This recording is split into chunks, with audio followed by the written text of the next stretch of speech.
In this video, I'm going to show you how you can easily rotate a picture on your iPhone.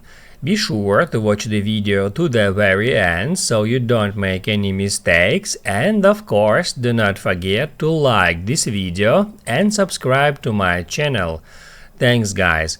So let's get started, and first off, open up Photos app, then go to Library or to any album. So all you have to do now is just open up a picture that you want to rotate. Let it be that one. And once you've done that, hit Edit. And that's where you can find that crop and rotate icon. You can just tap on it, and that will give you the options to rotate that image.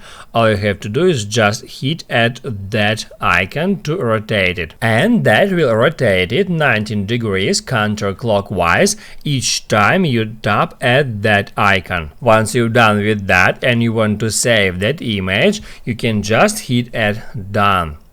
And also, if you change your mind and you want to restore the original photo, you can go back to edit mode, and then all you have to do is just hit at revert and then revert to original. Now you can write down in the comments below if you have any questions about the tutorial. Hit the like button if you liked that video, and see you in the next one.